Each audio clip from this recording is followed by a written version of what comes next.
Hi, Danielle. Hello, Professor. How are you? Well, how are you? All right. Yeah, sorry about that. I have not been well, so I figured instead of canceling class, try this one. Yeah, I hope my computer might die, so Oh, really? we'll see how it goes. You can't plug in somewhere? I didn't bring my charger because I didn't think I would need it. It had just enough to like get through what I needed it to for the day. I wasn't expecting like Zoom class, right? So. Oh no. Is I there can any always. other terminal you can use? Or you can switch to the phone. Yeah, I can join on my phone. So if I leave, I'll come back. Okay, good. Okay. Sorry about that. Yeah, actually. No, it's okay. Yeah, I mean, I have actually never done a regular class on Zoom, even during the pandemic, because what happened was in spring, I would normally teach a physics 101 for freshmen. Mm-hmm. And my freshman 101 lectures were all recorded and on YouTube. So I didn't have to do a live class. I did a lot of live office hours to supplement the lectures, which were actually on the board and just exactly what they would experience in the class. So this turned out to be quite an interesting way to handle, and the students liked it because they had the full board lecture with, taken on a movie camera. So that was very well visible. Things were visible and all that. Yeah, I think I preferred that method as well. When I had one professor who did it live, but just shared his the iPad screen because he would just write on the iPad. So it was kind of like you could see the board, but then you couldn't see his face at the same time. So it was. Yeah. That's exactly what happened to me because I did the office hours on my iPad. Mm-hmm. And then not only was I not able to see anybody, they were also not able to see me. And that called for a strange, very ineffective interaction, I would say. And I don't think the kids enjoyed it at all. I didn't get any significant positive feedback, other than 3 students saying, they understood those better, but nothing significant. Yeah. Hi, Jeff. Hey, Sean, how's it going? All right, how are you? Good. How did the wedding party go? Oh, it was good. Yeah, they got married downtown. So it was like, everything was downtown. So I was able to get home early yesterday. One of those hotels, or? Yeah. Well, we stayed at the Embassy Suites, like on Delaware Avenue, but they got married. I think it was on Pearl Street. It was like a reception hall kind of. So like the ceremony was up on the roof, and then the reception was on the first floor. I see. Yeah, it was nice. They have nice breweries there, I think, right? Yeah. Hey, David. People are very relaxed today. The only person who's worried about battery right now is Danielle. She might have to switch to the phone. All right, let's see. I have a feeling that not everybody has checked their phones. So we might give a little bit of time latitude to get started. Are you feeling better or no? I'm feeling a little better, yeah. Good. I didn't want to risk anything, so I figured just do it from my dining table. Definitely. After 1.5 years of working from the dining table, it doesn't make a difference anymore, right? So yeah. I had to rotate chairs so that I didn't leave imprints on the chairs from sitting so many Zoom meetings. Might as well buy a new chair every so often. Let's see if anybody sent any panic calls. No.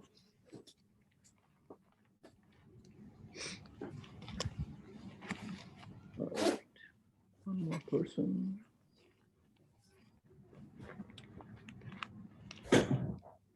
Hey, Cameron.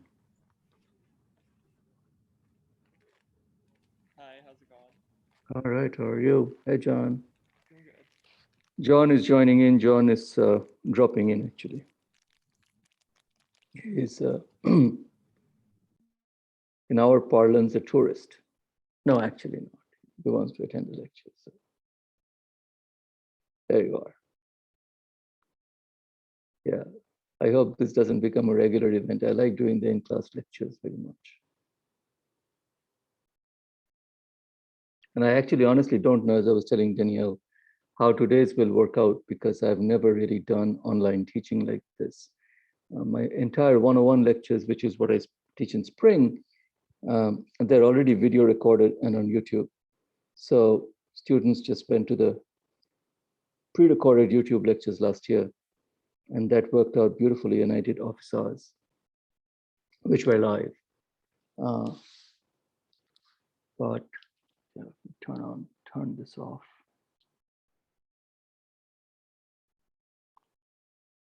But if I don't keep a certain pace in this class, I think we're going to get into trouble.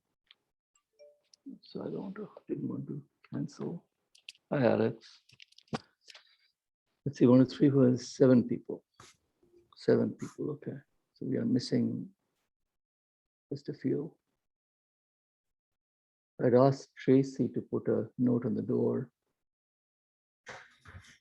So somebody who didn't check mail can check mail.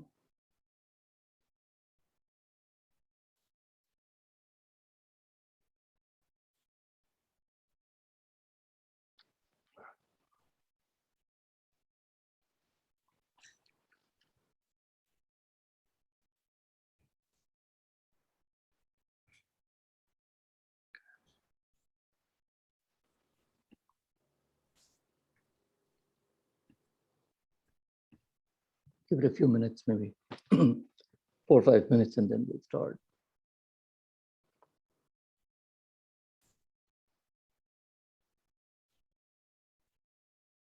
Today has turned out to be a gorgeous day. You don't get days like these in Buffalo, and we shouldn't be wasting it doing StatMech in these days. Really? So I decided to sit outside. Yeah, smart thing to do. Yeah, it is.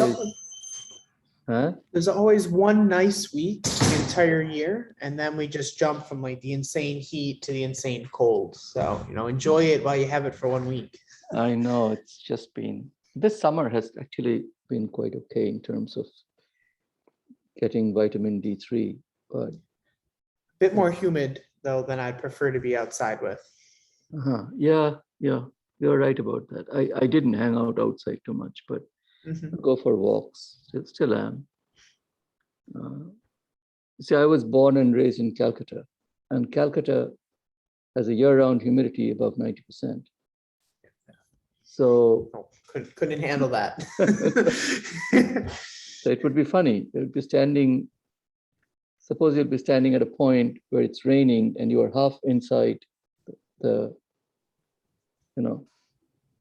cover. One side of you will get wet in the water, one side will get wet in the sweat. Exactly. End result's the same. No way around it. Water is probably better than sweat anyway. Mm-hmm. It's pretty bad. Okay, so only I think Maha is not coming today. And I think Mohammed is missing. Oh no, Jindru is missing. Nitin was missing too. I didn't know I had so many of you guys. Somehow in that big class, it doesn't look like enough people. 9. Okay, give it 2 more minutes and we'll start.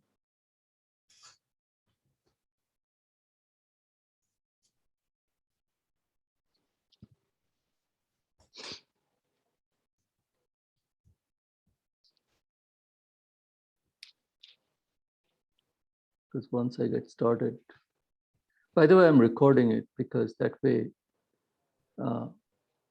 for those of you who want to go over it, and also one person won't be here right now.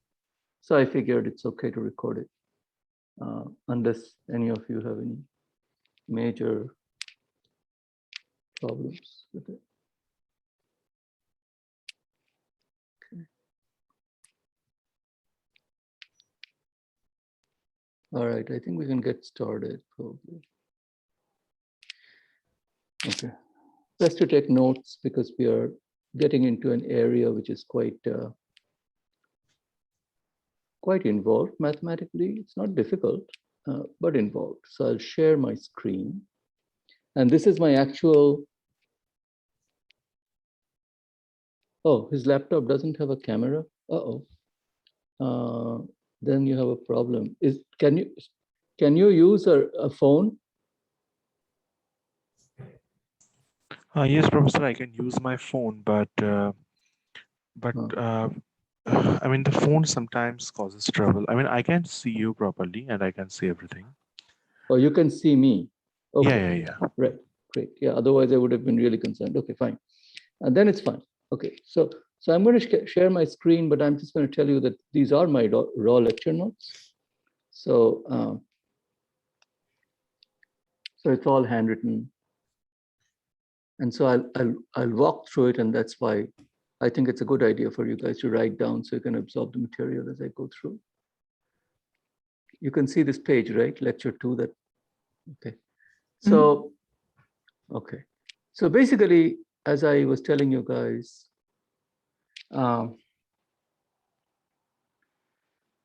we are getting into the statistical mechanics of ensembles. And in ensembles, and again, we are dealing with very simple systems to keep life understandable. Right now, we are dealing with gases. Gases are in a container which is insulated from the rest of the universe. So you can say that the energy of the system is fixed. It's a completely adiabatic container. The volume is fixed and the number of particles is fixed. So this is what I introduced as the microcanonical ensemble, if you recall. So let us now try to do some statistical mechanics of this ensemble. Now, the statistical mechanics of this ensemble is kind of interesting because it's actually quite difficult to do statistical mechanics for microcanonical ensembles. And in a moment, you will see why it is difficult. It's technically a challenge, but then, then there's another story that goes with it. So it's okay. Let me turn off my mail because every time a mail comes, there'll be an enormous racket. All right, cool. Okay, so this is our box again. And let's say we start with a system that is described by this Hamiltonian, HPQ, which has a kinetic energy term, this term here, and has,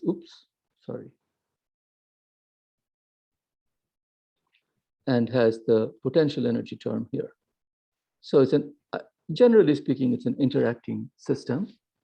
And one of the things that I want to point out here is the brevity of the notation I'm using to keep things prettier rather than uglier. And the prettier part of it is that this small p is being used to denote the momenta of all the particles. And small q is being used to denote the positions of all the particles. And these are orthogonal variables, as they should be.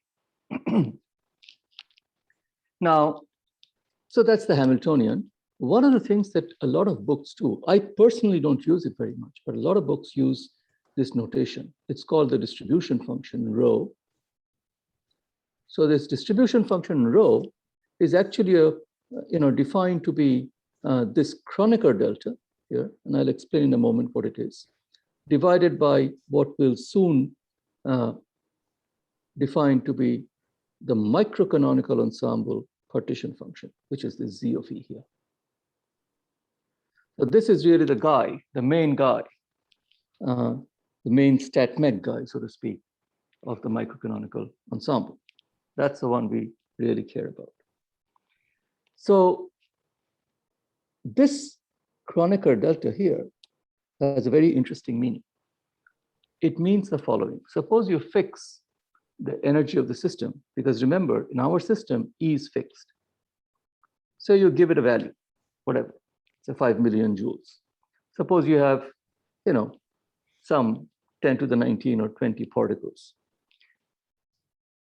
The idea is that you want to arrange the energies of all these particles in such a way that the total energy adds up to that E that you have specified, which is that 5 million joules. So that, of course, means you can have an enormous number of configurations for which you will have that total energy condition satisfied. So this Kronecker delta's purpose is to go out and pick out exactly those quantities, those combinations, which will satisfy this total energy equal to E constraint that you have selected, the E value that you have selected. So the partition function Z of E is something that we are now poised to define. And the Z of E is actually just a collection of all these states that satisfy this fixed energy criterion as you traverse the entire phase space of the system. And the phase space of the system is a space of all momenta and all coordinates. So that's what this means. So this clearly is not an easy integral to deal with. Let me erase these so we don't have too many circles everywhere. So this is the one that we'll now focus on. And in particular, we have to deal with this guy here, this constant C, that we are not really ready to deal with. So it is easy to say from a definitional perspective that if we know all the states that that inhabit this criterion of fixed energy in my system, and there'll be zillions and zillions of them, obviously, then Z of E is a quantity that contains information about all these systems. Wonderful. But for you to say that Z of E is equal to whatever, that's a leap of faith. And that's the reason why this constant is something that we have introduced there. But the problem is we have no idea what this constant is. And as you will see, this constant actually turns out to be a non-trivial character. And in the history of statistical mechanics, there has been a great deal of difficulty in identifying this constant. And part of the challenges in dealing with this constant continues to this day, just so that you know. So that's why I'm going to come back to it. I'm going to for now ignore it, completely brush it aside. All right. So now the program in statistical mechanics in microcanonical ensemble is this business here, that the entropy, the microcanonical ensemble entropy, is linked to this logarithm of Z that we are trying to calculate. So you can clearly see that this big C, the constant, will actually play a role in fixing the entropy. So if we don't get the constant right, our entropy may not come out right, which is one reason why one of the things I proposed as a small study project is actually trying to figure out experimental measurements of entropy, because that gets you right into the heart of a few hundred-year controversy that's been raging in the field. And that's particularly relevant now, because in this time, we are able to make measurements in the quantum scale. We are able to make measurements of literally a very small system where the number of particles matter and so on, such that precise measurements may actually may be already there, may be about to come around, so maybe there.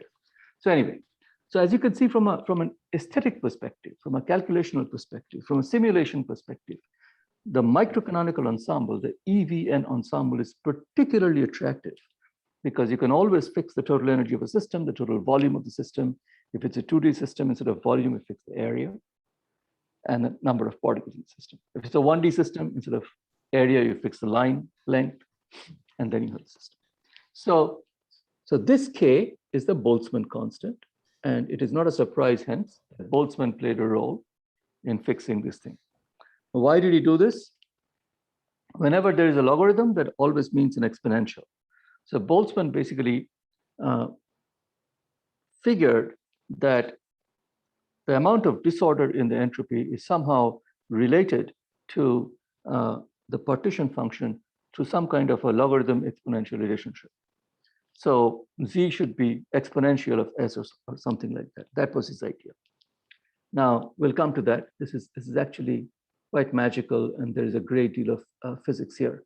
By the way, in my collection of YouTube lectures, there is a particularly nice lecture that talks about the correct way to introduce and handle entropy in statistical mechanics. This lecture was given by Bob Swenson from Carnegie Mellon. Bob Swenson is a legendary name in statistical mechanics.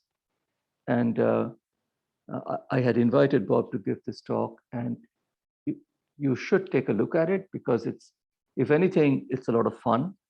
And furthermore, he really lays out the whole history of it and all kinds of snafus that have happened in dealing with S along the way. So you get a perspective of this. It's very important. All right. So when you deal with an ensemble average, for example, f is some function. Let's say it can be, let's say the velocity, average velocity of particles or something which is more thermodynamic, maybe pressure. Then the ensemble average, denoted like so, in the microcanonical ensemble, in the EVN ensemble, is defined as this distribution function that this is the distribution function that we talked about, the rho, along with the function itself with the phase space integral. So this is one cute way of writing the ensemble average. And as you can see, there is nothing sacrosanct about writing it this way. Again, rho is the guy here, this guy here. You might as well write it as f of pq, then the Kronecker delta in this ensemble divided by z of e and all that. You might as well do it. It means the same thing, which is the way I normally do it, but many books do it this way. So that was the only reason why I thought that I should introduce that. So now back to real business. So all of this stuff that I did was definitional, setting the stage, cleaning up, brooming up this and that. Now we are ready to do some business. So we go back to our old friend, the Hamiltonian. This is the Hamiltonian. Why does it look so funny? This is the Hamiltonian that we have for our system. Again, it's a non-interacting gas. So we assume point particles. There is no volume. Volume can be added. That is not a problem. But it's not terribly important because it doesn't change anything when you add volume. There's a slight correction factor. So the total number, the momenta of kinetic energy of all the particles gives you the total energy E. That's all you're saying. And here is an interesting way of looking at this statement here. Poor guy, he probably was completely lost. So what happens now is that you have this statement here, but whenever you have a statement like this, it is better to be kind of physical and smart about it. You immediately recognize that this has the form of something that you really know. We know, for example, this is kind of like the equation for a circle or a sphere or a hypersphere or something, right? Essentially, if you add up the R1 squared plus R2 squared plus whatever, essentially get an R squared, get a circle's form. So this particular equation here, sum from I to n pi square, if you think of it as an R square, you can equate that to 2me, which essentially means that the Hamiltonian can be used to define an effective radius of the hypersphere, 3n dimensional hypersphere that the system inhabits. So this kind of bizarre logic you won't see in too many places other than statistical mechanics. And hence it should come as a no surprise that statistical mechanics is one of the fields in which a great many of the leading statistical mechanicists have actually committed suicide. And I'm not joking. You can go look it up. And I'm talking a few Nobel Prize winners as well. So because they got so frustrated with things like these that ultimately I think they gave up on their lives themselves. Isn't that an introduction to one of the famous StatMech textbooks? Something along the lines of Oh, it could be. good luck, the leading scientists in this field have committed suicide. It could well be, because, yeah, I think one of the very famous ones is Paul Ehrenfest, who was one of the founding fathers of quantum mechanics. Ehrenfest was a statistical mechanicist of significant prowess, and he was one of them. But there are quite a few, actually.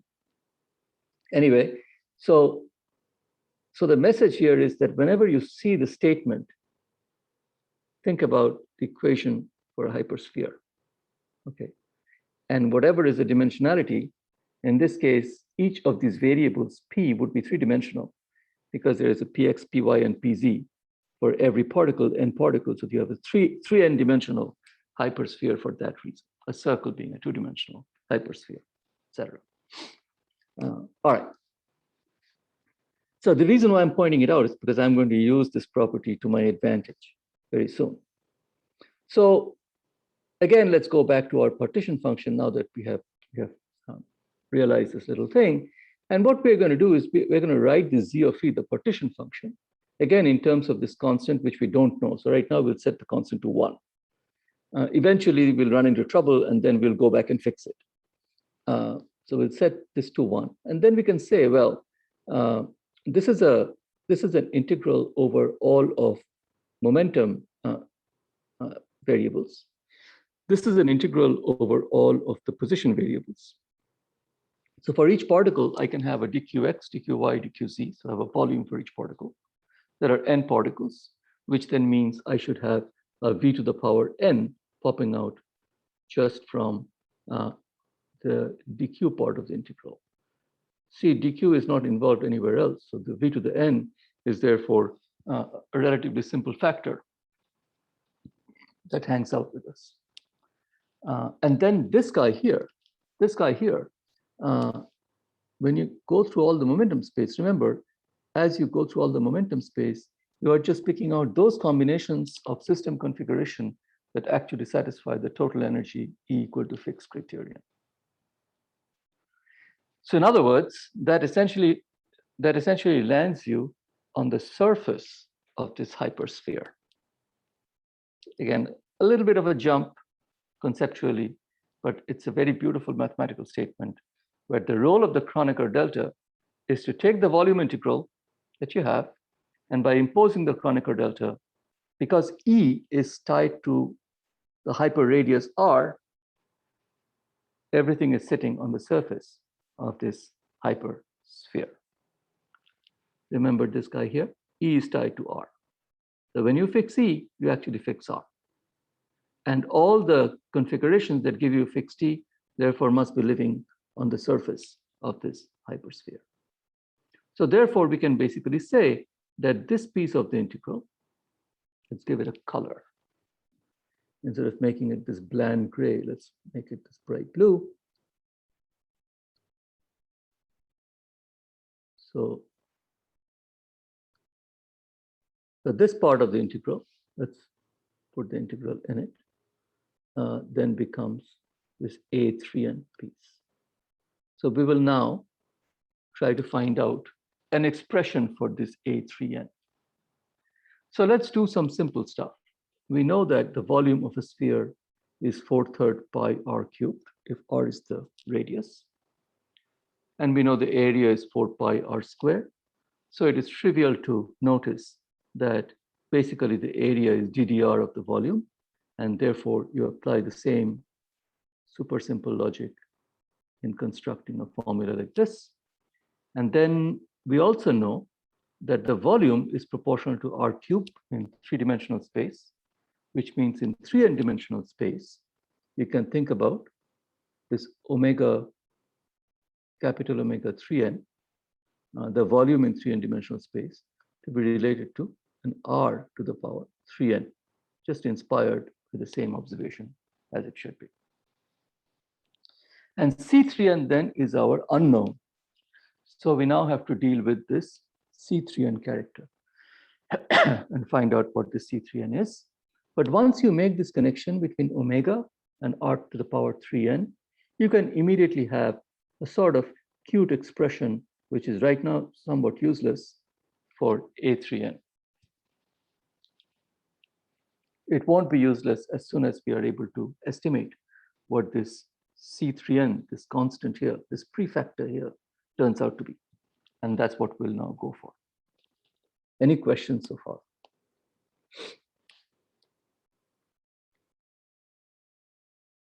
Okay, good. So moving on.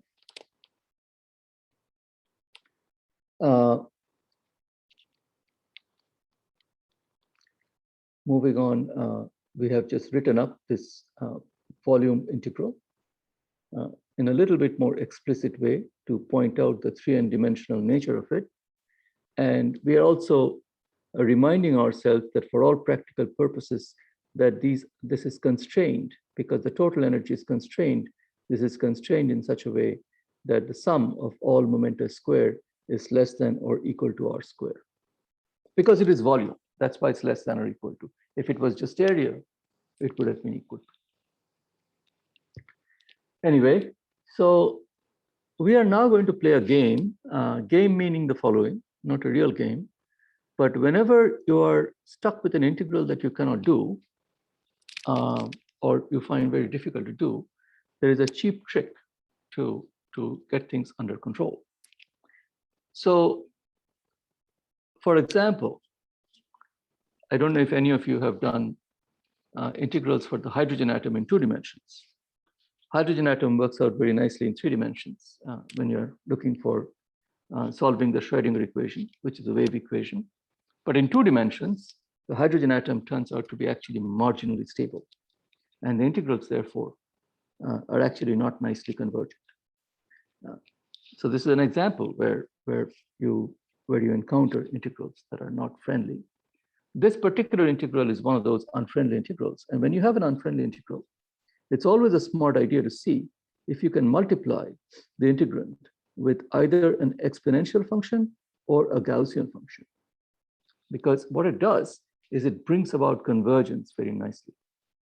And then, of course, you can tune the coefficient of the exponential or the Gaussian in such a way that you can make the whole thing flat or effectively flat. And hence you can approach what limit that integral is going to give you. So it's a, it's a physicist's trick. One problem here is that this is a plus sign here. This is not a minus sign. I don't know if I can. I thought I had erased this, but anyway. So let me see if I can.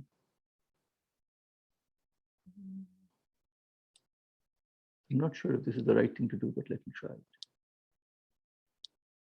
No, that was not the right thing to do. Okay, forget it. Anyway, so this thing is a plus. This is not a minus. Okay, so this is there's an error here. It is an exponential. Let me see if I can fill in this space with white. Cool. Now we're looking better. And I can make this into white. Super. Okay. Anyway, so let's go on with it. This is now a trivial integral because you know how to do integrals of Gaussians. In this case, integration that you will do is 0 to infinity, and then you will basically multiply it with 2 because it's an even function of p, and it actually goes from minus to plus infinity. So therefore, you get square root of pi, and then there are 3n integrals that are buried in here, and therefore pi to the power 3n over 2. So that's where that comes from. So this integral, therefore, is easy to do. That's your answer. All right. So now let's go back and see if we can actually use this trick that we pulled to somehow calculate C3n, which has been our goal, in some kind of backhanded way. So that's what we'll do. So what we'll do is we rewrite this integral, which is written here in Cartesian coordinates, in polar coordinates. So essentially we say we have the hypersurface, which is A3n, and then we have the radius, which makes the hypersurface into an onion shell and a thicker onion shell and so on. So I can cover the whole volume of the space. So therefore, this piece is nothing but your elemental volume, and e to the minus r square, and this is the one that's r square. So now what you have is you can immediately rewrite the integral in this form here. Let's use some nice color. Back to the boring gray, into this form here. So now you see life is suddenly becoming very rosy because we have a C3n. We actually know what the answer is. We have a beautiful Gaussian integral with an r to the power 3n minus 1 as a multiplicative factor to it. And these kinds of integrals with these arguments can be nicely analytically done. There we go. So what we'll do is we will now actually go ahead and do this integral. And it's very elementary. So you instead of writing r squared, you define some other variable t, you do a substitution. So differentiating both sides, 2r dr is dt. And then dr is therefore dt over 2r. And so you get dt over 2 and square root of t, because r squared is t. So now you have transformed this integral. The limits are easy to handle in this case, into this form. But then you have a square root of t here, and you have a t here. Combine the two. Instead of 3n minus 1 divided by 2, you have 3n over 2 minus 1 as the power.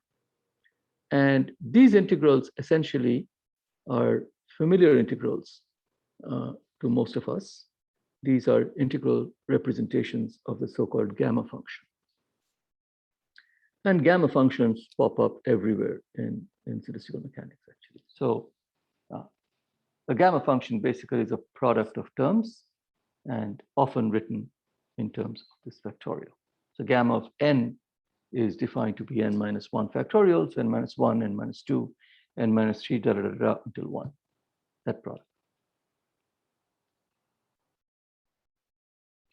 And that's kind of what you should expect, because you're actually doing an integration from 0 to infinity, which means that there shouldn't be any parameters sticking around. We should be able to simply get into some kind of a numerical value. That's what you see. So now coming back, our pi to the power 3n over 2, which we got from pulling this very elementary trick, multiply our problematic integral with a Gaussian factor.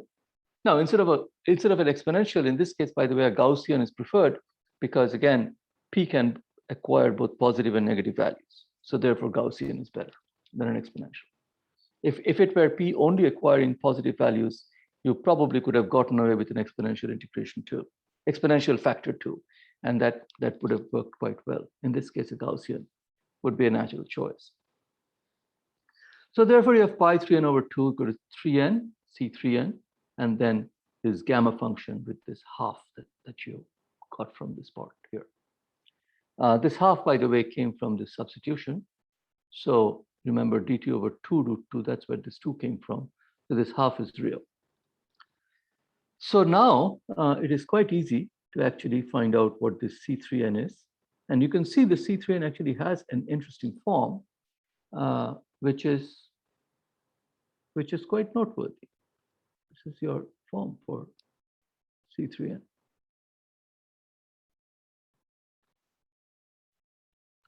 Quite amazing. So we've actually found out the volume of this hypersphere, generally speaking, and you have found out what is the hypersurface of this hypersphere. So the volume, therefore, is C3n, r to the 3n, and you can write the r to the 3n in terms of energy, and this is your C3n from here, no change.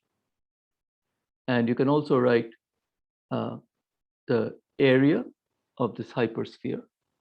And the area of this hypersphere, there is this 3n factor that comes in when you bring the area in from the differentiation of r to the 3n. So this 3n cancels out the denominator 3n here. So these two 3n's cancel out. And you notice that this pi is raised to the power 3n over 2, as is this twice me factor, which is also raised to the power 3n over 2. So you can combine them to 2 pi me if you want. Or you can go another way and make this power 3n minus 1 divided by 2 and keep this pi 3n over 2. Either way, both are elegant expressions, but we will now actually play a little further simplification kind of thing. At any rate, so now we are actually kind of ready to put the whole thing in some sane format. So ZEVN, our partition function, was this guy here, the volume integral for all the particles. The n particles gave me v to the n. For each particle, there was a v, which was three-dimensional. So this is therefore this raised to the power n, because 3 is incorporated. And then there is a3n, which is something we have found. And you put the two together, and this is the expression that you get here. So this is v to the power n, and then this whole business here.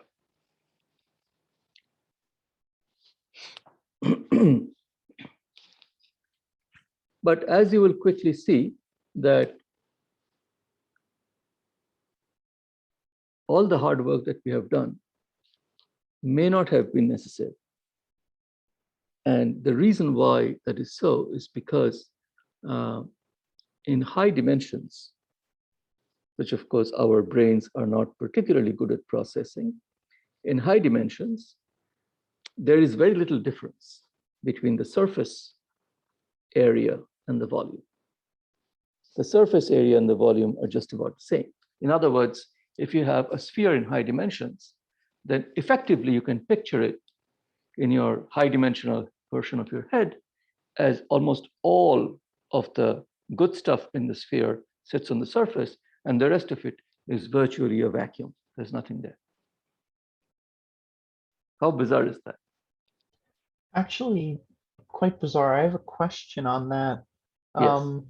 So I'm assuming that because we're looking at such small scales that the scaling of hypervolume would never outpace the scale of the hypersurface.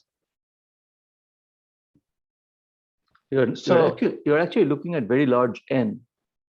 Well, I'm talking about the actual shapes of the surfaces themselves, because I mean the difference between like perimeter to area versus a surface area to a volume, like I find it very disconcerting that volume never outpaces the surfaces, especially when we have absurdly high dimensions. It's higher dimensional after all, right? By 1. So does it work out that the higher dimension you are, the closer that the surface and the volume will be, like in terms of scale? Like it's essentially, you're avoiding the, what's it called? The square cube problem for like scaling because you're at high dimensions. I don't know what the square cube problem is. It's the idea that living things can't get large because the surface area, it's like the volume required for them, like no bone can be too large because you'll just crush yourself over your weight. And it has to do with the volume grows a lot faster than surface simply because you have an extra dimension. That's only valid in low dimensions, right? So I guess that's what I'm asking. yeah, that's only valid in low dimensions. That argument is actually invalid in high dimensions, because the way to think about that, I suppose, is that if you consider a high dimensional sphere, then the high dimensional sphere will effectively be a hollow high dimensional sphere. So the difference between, so even a so-called solid high-dimensional sphere will actually turn out to be a hollow high-dimensional sphere. That is the closest physical analogy that I can give you because of the way the points distribute themselves in high-dimensional space. So in other words, in high dimension, you live on the surface of a bubble, as opposed to living in the volume of the space. That's not possible. Now, dinosaurs, I recently was looking at a TV show where the dinosaurs in the high Andes in Chile, those guys were big. I mean, those are among the largest ones that have been actually carefully studied. And if I'm not mistaken, from the tip of the nose to the tip of the tail, the number that I vaguely recall was well over 60 feet. I may be underestimating that. But they were blown away that actually these guys had big enough bones to be mobile at all and exist at all. It turns out that evidence shows that they were not only mobile, they were actually extremely fast. So they got some footstep measurements, I think, and they figured that for them to have to survive the period they survived, they were able to move incredibly fast. So yeah, I mean, these are interesting problems, of course. Let's not go to dinosaurs just now. Coming back to our more boring stuff here. Yeah, I always found it very intriguing that pretty much everything lives on the surface. So what we'll do is we'll actually do something quite, we'll take advantage of that. So we'll now for the moment assume that we can just take the volume integral instead of the surface integral. And so we can write C3n r to the power 3n, again, subject to the constraint that all the pi squares must be less than or equal to twice me. And then since we know what C3n is, and we know that dq integral is going to give us a v to the n, just like before, then we get z of e equal to this guy, which we have seen before. But now we actually do a little bit of gymnastics of these terms. So we dump the pi inside the 2me, right? So that's 2 pi me. Then we have this lone 2, which is not raised to any power, that's standing around, this 2 here. So move this 2 down. I can't move it down, but basically move this 2 down to a double denominator, right? Same as numerator. So this is 3n over 2 minus 1 factorial. And now it simply becomes a 3n over 2 factorial. That leads to a dramatic simplification of this rather messy formula. And this is what we get. And so our z of e, therefore, will have this whole form here. Now,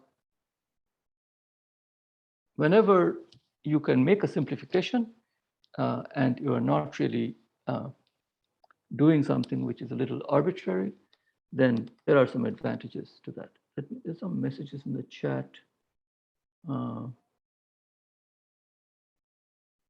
Who cannot hear who? Nitin, can you not hear at all?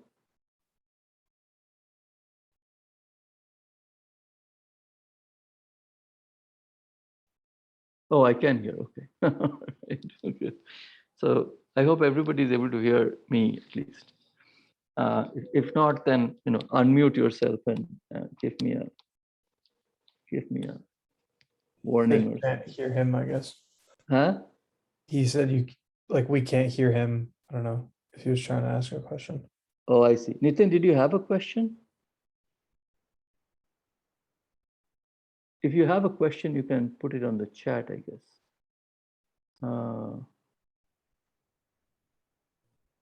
What is your question? Type it up. Yesterday, I thought your thing was working, wasn't it? Day before yesterday when you and I spoke? Just type it up in the chat and I'll try to answer that. All right. So moving on then, we already know that Z of E therefore can be calculated approximately. This is the approximate expression. And of course, when n is very, very large, then this expression and the exact expression, which is this expression, are essentially the same for all practical purposes. So now we know that this, according to Boltzmann, this thing is, this entropy is related to log C. By the way, there is an error here, so let me correct that. It's actually a log here, and there is also a log here. I forgot to write the log, so this is a little weird, so bear with me as I fix it. Right. So this is important. This is important simply because we are going to have, as we take log of Z of E, you can see we're going to have to take the log of this factorial. And in taking the log of this factorial, we will need to worry about how to handle that. And one of the easier things to do is do the Stirling approximation or the Stirling's approximation. It's a very easy approximation to do. And normally I wouldn't work it out on the board, so I don't have it worked out in detail here. You just have to write down the n minus 1 factorial as a multiplicative series, then log as a sum, convert the sum to an integral, do the integral, and you get the answer. So it is a very simple thing to do. I think I lost Danielle. Oh, Danielle is still here. Okay. All right. So therefore, we will essentially write this log of n minus 1 factorial, which is something that we'll encounter, or log of gamma n as an n log n minus n. And this is very good at large n. And as n becomes smaller, then you have to have a correction term. For example, then there's a +1 here and so on and so forth. All right. So S equal to K log Z. So we have to now take the log of the Z part. And so therefore, the numerator, if you look at it here, this is the numerator. So there is an n here and an n here. Pay attention to the n's because they're going to cause a lot of trouble for us right now. So log of phi to the n, and then 2 pi me to the power 3n over 2. And then in the denominator, we have this term. So log of the whole thing means this negative log term will come in. And that's your negative log of 3n over 2 factorial. So this fellow here will clearly benefit from a Stirling approximation. So that's where we'll use the Stirling approximation. And the Stirling approximated expression now will be this expression, because that's your n log n, the first term, and minus of n, which is this term here. Now this minus flips over to a plus because it's a minus of this whole thing. And therefore, 2 minuses will make this term to a plus. So now what you can do is you can actually pull the n out, right? Because the n is here and the n is here. You're taking a log, so n's out. And then you reorganize because you have a 3 over 2, you've taken the n out, and log of 3n over 2, and so on. So if you work it out, then you wind up with the following.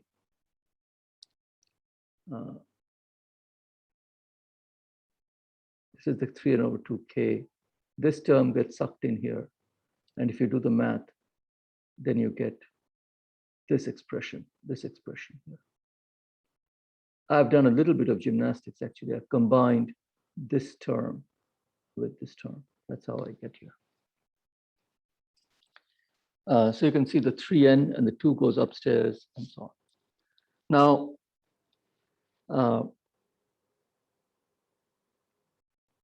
what is interesting and not desirable in this expression is that this is an expression for entropy. Now, in thermodynamics, we have extensive variables and intensive variables. Thermodynamics has only two kinds of global variables. Intensive variables are independent of the system size. So intensive variables can be defined, are always defined on a per particle basis. Pressure, for example. Pressure is the same per particle for the system. Pressure is an intensive, but volume is an extensive variable because you can divide the volume by the total number of particles to get the volume per particle. So anything that has an n dependence is an extensive variable. Anything that does not have an n dependence is an intrinsic variable. These are the two allowed variables in thermodynamics. Now, if you look at this expression here, you see that entropy is an extensive variable. And you have actually taken the n out, which means that every term inside, well, this is a separate term compared to this one. Every term inside will be an intensive variable, because that's the only way the left-hand side can be an extensive variable. The problem is that the volume V is not an intensive variable. You see here you have energy per particle, you have an E over N. So while E and N are extensive variables, E over N is an intensive variable. But the volume causes a lot of problems because the volume is an extensive variable. An extensive variable therefore throws off the whole calculation, and basically you learn that all this hard work you did is not going to work. So now you have to go back and scratch your head. And after scratching your head long enough, you realize that you did something a long time back. You made this C into a 1 without anybody's permission. So that came back to bite you, right? So what you do now is go back and pray that you can fix the C.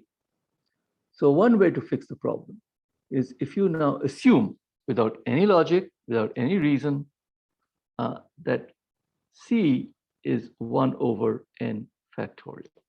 Just assume that. So if C is 1 over n factorial, then surprisingly your problem goes away and everything works out beautifully.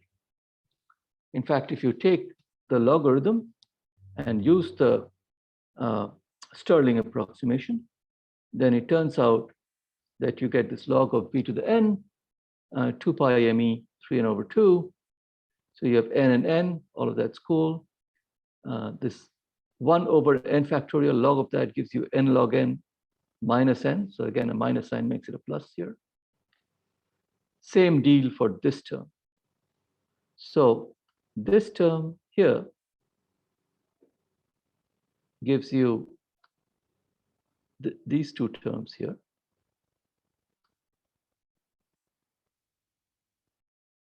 And this term here gives you these two terms here. It's kind of important because what happened here? That was not the deal. I was going to do a bracket like that. Okay. So what happens here is that these two terms interact, and you can see the 3n over 2 plus n is important, and that gives you a different factor. It's 5 over 2.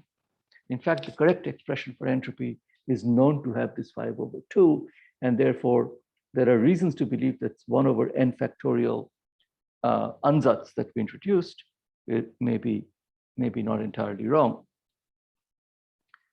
And this is one reason why I had suggested that experimental measurements of entropy can be one little mini project for this week. And I think Alex is looking at it. So whether it's a classical system or a quantum system, this becomes a fascinatingly important problem because it cuts right into the heart of this constant C, which has been so controversial in physics. So anyway, long story short, if you now reorganize the terms, you actually get a beautiful expression for entropy, and this is the expression that you get.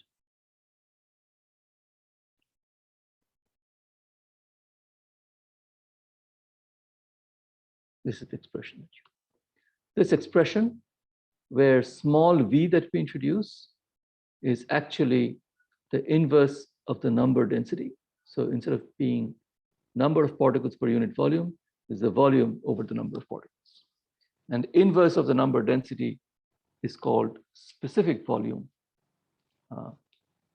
I don't know why, but I guess it's useful to refer to it that way in some context. So this equation has a name, and this equation is known as the Sacchar Tetrode equation. It's a very famous equation for entropy of an ideal gas. The interesting part of this equation is the fact that in very, very few cases, it is possible to actually calculate the entropy of a system. Entropy of a system is not easy to calculate. And you can see why it's not easy to calculate. Short answer, it's not easy to calculate because you need to calculate Z of E. Z of E means you have to calculate this hypersurface. So if you can get away with the volume integral, maybe you get lucky. But if you have interactions, then you can't have a v to the power n anymore as your companion, because interactions would be q dependent, which means that that v to the n term will get modified. And therefore, entropy will now become dependent upon the interaction potential that's in the picture. And therefore, the form of entropy will be affected. So if you turn off all interactions, if you take away the volume of each particle, then you get the Sacchar Tetrode equation. That's a limiting condition.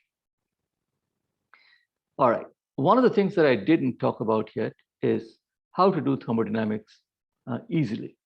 So thermodynamics, although the thermodynamics books need to be sold, so they are big fat books with a lot of impressive looking formula and plots and curves and all kinds of stuff in them. Thermodynamics as such is actually relatively okay. It's not so bad. The guts of thermodynamics is actually in this statement. And most of the time, this is all you really need to understand and appreciate and be familiar with. So this statement is the combined first and second laws of thermodynamics. So the first law, which as we discussed is an energy conservation law. So dq or dE, in this case, I'm calling dE. This thing, dE is the internal energy. Sorry, I misspoke. dE is not dq. dE is the internal energy, the differential in internal energy, which I called U before. So dE is the internal energy part, which is temperature dependent, as we discussed. PdV is work done. On the left-hand side of the equation, nominally you have a dQ, which is the amount of heat that is either given to the system or taken away from the system. You give the system heat by putting it in contact with a heat bath. You take away the system's heat by putting it in contact with a cold bath. So that's your dQ. And we know from the second law that dQ is TdS.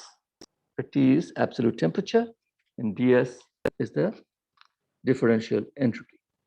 So this combined first and second laws, therefore, is TdS equals dE plus PdV. Now, if you allow for a number of particles to not be fixed, minus mu dN. Why minus? It's purely conventional. That's how historically it was set up. So minus mu dN. So if you recall, the way to look at this mu is the energy cost. It's the admission ticket or the exit ticket for a single particle to get into or out of a system. That's what mu is, chemical potential. And chemical potential is actually a very important quantity in statistical mechanics, in thermodynamics, and in particular in chemical physics. This mu has a very, very important role that it plays in chemical physics as well as in chemical engineering. I have a question about All right. the ticket. Yeah. So what is a harder definition of enter or exit the system in terms of like chemical potential. What does it mean for a particle to have exited the system? Okay, for a particle to exit the system, the energy of the system will go down by a small amount. So therefore, it's dE dN, del E del N. Does it mean that the particle can no longer interact with the system? Correct. It has completely Okay. left. It has disappeared. So Okay. one way that you do it in a simulation is very interesting. It is made into a ghost particle. So a ghost particle doesn't have a mass. It doesn't occupy a volume. Most of them in simulations may not occupy a significant volume anyway. You just turn off the mass, and that energy actually goes down. So then, do you keep tracking its position and velocity? Do you just? No, you don't need to. You can Okay. turn it off. Of course, if you are taking out a lot of particles, then you probably want to keep track that things don't get goofed up. But if you just take out one particle or put in one particle, we have done some such simulations, and they're beautiful to do. You just let a particle die or let a particle be born. So they're a ghost particle or a newly born particle kind of thing. So the cool thing about knowing entropy, as you can see, is that in the EVN ensemble, you can immediately calculate the thermodynamically meaningful temperature of the system, because that temperature is basically del E del S, or del S del E inverse at fixed phi and n. Fixed phi and n, why? Because if you fix phi, this term goes away. If you fix n, this term goes away. So therefore, you get this formula. Similarly, the chemical potential can be calculated, which is del S del N. Wait a minute. It's not easy for me to do. Danielle's computer battery ran out. When did we lose you, Danielle? Are you back? You're back. I made it. I'm back. Okay. You did. What did you lose? Did you lose anything significant? No, it was pretty. I had it ready to go. So Okay. really... Good.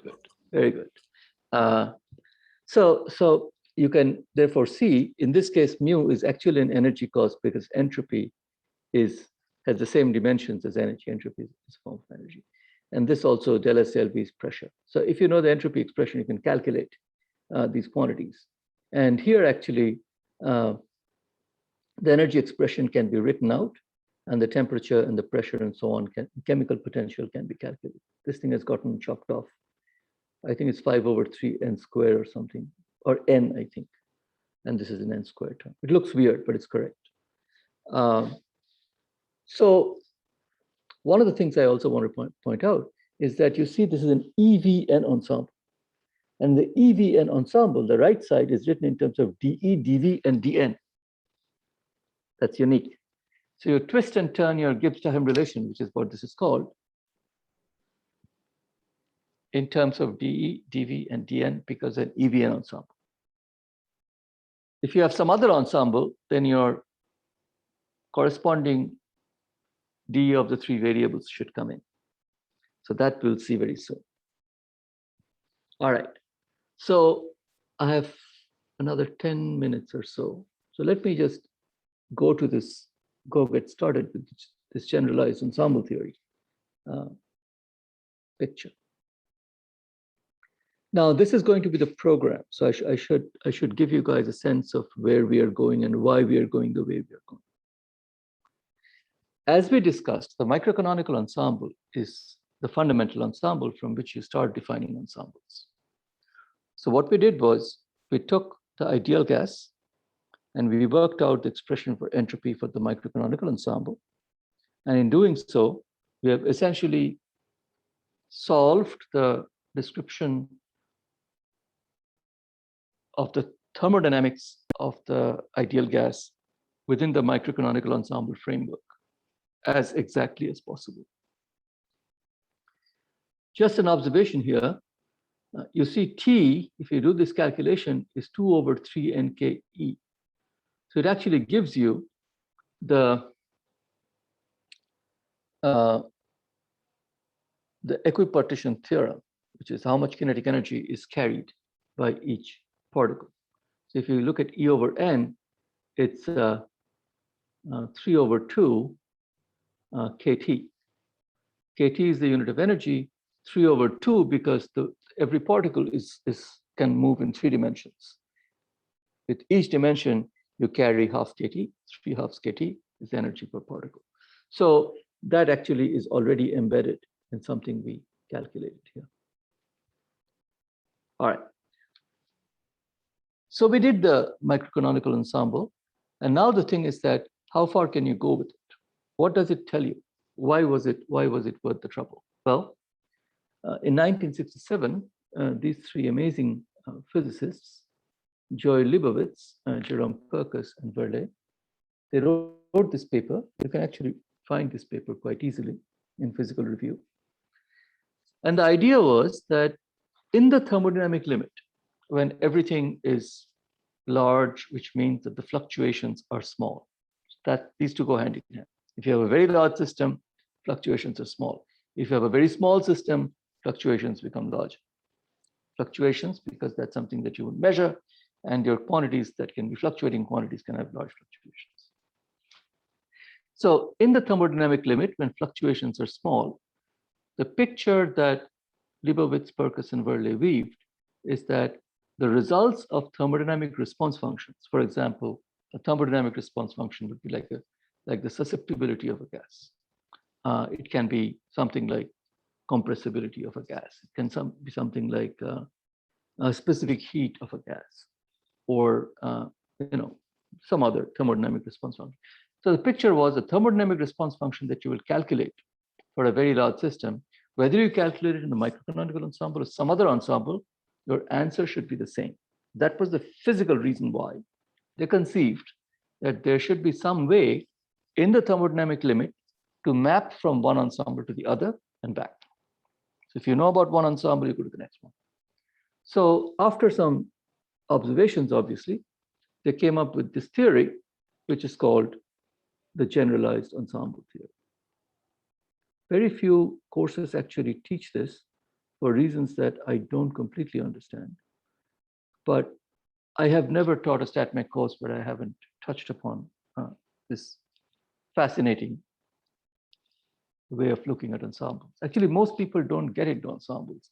They just brush through microcanonical and canonical ensembles and a little bit of grand canonical. They are developed more on a need-to basis. I don't like that because ensembles have become very important in time. You see, when I was a graduate student like you guys, and that was back in the early 80s, so long, about 40 years ago, at the time, there was a revolution in physics. And the revolution basically was that everybody could do a simulation of a system. You can take a gas or a liquid or a solid. You could run molecular dynamic simulations. You could give it some heat on the computer. You could melt it. You could actually study a phase transition. You could look at the dynamics of the system. You could look at individual particle relaxation processes. And you could do everything that you imagined all this time on the computer. So, and the simulations in those days, they started in microcanonical ensembles because that was a thing that was easy to set up. Fix the total energy, fix the volume, fix the number of particles. And as a graduate student, the typical simulations I would do that were pretty ambitious were 256 particles. If I got to 512, I was pushing it. More than 5,000, it would take really long. And these were IBM 3081 type machines. They're pretty good, actually, mainframe machines. So I realized as a student in those days that if I can't go from one ensemble to another, I'm in real trouble because I can't apply pressure on my system, for example. So I have this gas, and I want to study how it behaves when I apply pressure to it. Now, to apply pressure to it, I have to have pressure as my control parameter and not E, V, and N. To have pressure as my control parameter, I have to have an ensemble where I can regulate P. There is such an ensemble. It's called Gibbs Ensemble. T, P, and N. But then it turns out that Gibbs ensemble is not easy to simulate because it has a temperature. How do you simulate temperature? So in 1984, a Japanese guy called Shuichi Noze, N-O-S-E Noze. So Noze introduced an idea where he could mimic temperature in terms of a term in the Hamiltonian. It was a cooked up phenomenological term. So he had to set this particular big factor Q, big Q, Noze's Q. By setting that Q factor, you could actually effectively simulate a canonical ensemble. It turns out there were some tricky issues in dynamics doing Noze stuff. Equilibrium worked out fine. So, all right, but it was clear that simulating a canonical ensemble wasn't easy. Now, if you do TPN, you not only have to simulate the T part, you also have to simulate the P part. How do you do that? So it was becoming evident that for material simulations, one could not get away with doing EVN ensemble and TVN, which is a canonical ensemble, or TPN or TV mu, which is a grand canonical ensemble. Because doing T wasn't easy and doing these other control parameters wasn't easy. At that time, molecular dynamics was done by some of the most outstanding theorists that were around in the market. And these guys quickly figured out that, oh, we don't have to do so much work because Joel Leibowitz and his friends have already worked out this generalized ensemble theory. That led to the revolution in material simulations that you see today. Okay, that's why it's so important. Material simulations are possible because of calculations that can be done under the purview of generalized ensemble theory. So that's an introduction I wanted to give. So now the physics is very simple. Physics is if you take an extensive variable ensemble, you see EVN, let's look at E. E is an extensive variable, right? Because it depends upon number of particles. So we can calculate the partition function of an extensive variable ensemble, EVN ensemble. And let's say we forget about V and N, the X1 here refers to only E. It turns out that you can now go to the corresponding intensive variable ensemble from there. So if E is the energy, the conjugate variable is temperature, KT. So therefore, or beta. So you can go from an EVN ensemble to a beta VN ensemble. And you do that by doing a Laplace transform. That's what this is, involving the two conjugate variables. In this case, beta 1 over KT and E. So that's how you go from the partition function of a microcanonical ensemble to a partition function of a canonical ensemble under the assumption that your system size goes to infinity. And now comes the issue of the free energy. So the free energy is the corresponding thermodynamic quantity. Corresponding thermodynamic quantity that we have is S, entropy. Entropy is the thermodynamic quantity that goes with K log Z in the microcanonical system. So what's the thermodynamic quantity that comes around in the canonical system?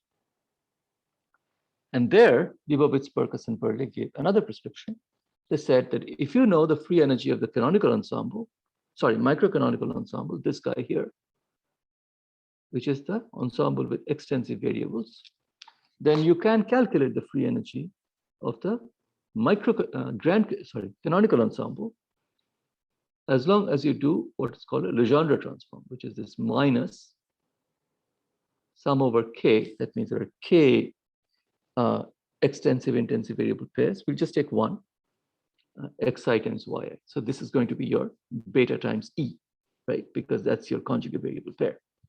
So let us say that in the extensive variable picture, generically, then beta f is log of C, whatever. And the K is sucked into this beta, 1 over KT. All right.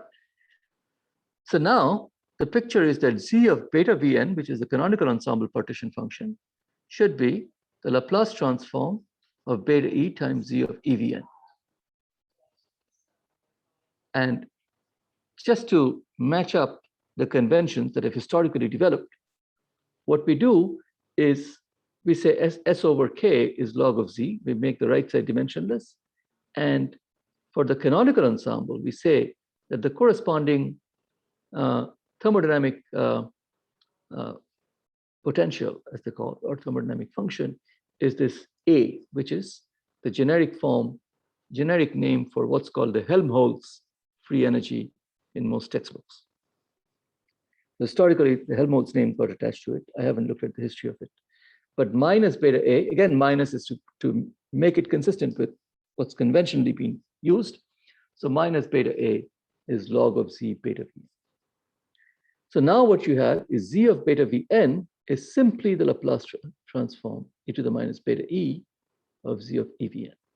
And Z of EVn is something which is calculated, which is this guy here. So you see, if you take what we calculated and take a Laplace transform of that, we are ready to look at the partition function in a canonical ensemble.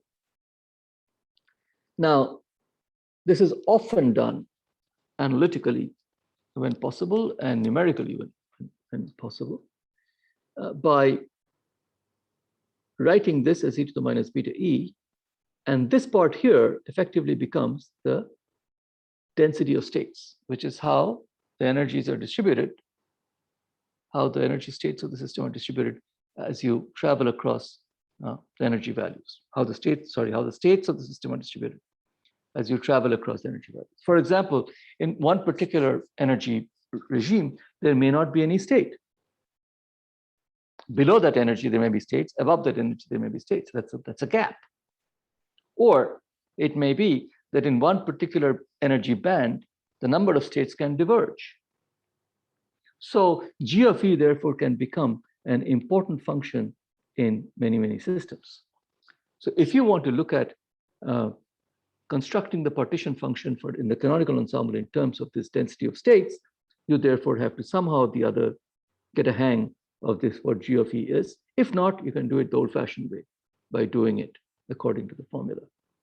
And the Legendre transform, because I define minus beta A as my thermodynamic potential for the canonical ensemble, minus beta A is equal to S over K, which is the thermodynamic potential for our microcanonical system, minus beta E, just by this formula, like here.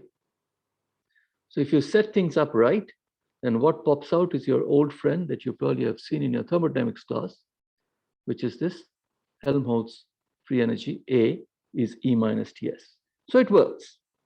And you can go back and write dA as equal to dE minus TdS minus SdT by definition, take differential. And then you can actually rewrite your dA in terms of minus PdV and minus SdT. I've shown the calculation here. So this is your TV and system problem, and you can calculate pressure and entropy and so on for the system. So essentially, I'm trying to give you a quick example of how you can use the generalized ensemble theory to go from one ensemble to another. And then I work out a little bit more of one of the systems that requires some setting up, and then move on to define all the possible constellation of ensembles one can pull out. Make no mistake, each and every one of these ensembles are now used in material simulations, even though you may not be able to automatically set them all up from the LAMMPS code that you can download from Sandia National Labs, because I don't think the LAMMPS has completely caught up with this work, which was done in the mid-80s, early to mid-80s. So it's relatively recent, and some of the papers by this group of people, Will Graben and John Ray, a former relativist, actually capture most of the developments in ensemble theory in recent times, because they were kind of involved in that work. So I'm out of time. Thank you. Let me close here, and we will dig into this generalized ensemble theory a little bit, and also go back to this 1 over n factorial and its importance on Thursday. So this is a particularly interesting theoretical part. And then we will start to construct model system solutions, where you will see that we'll have a host of interesting problems that will emerge. And we'll do them in the canonical ensemble, not in the microcanonical ensemble, which is substantially harder than the canonical ensemble. All right. So Thursday, we are back to normal, I hope, and no reason to be remote. But thank you for coming in today and hanging out with me. Any questions before we go? Thank you, Professor. All right, good. See you guys. Bye-bye. Thank you. I know. Thank you. Bye. Bye. You're welcome. Thank you, bro.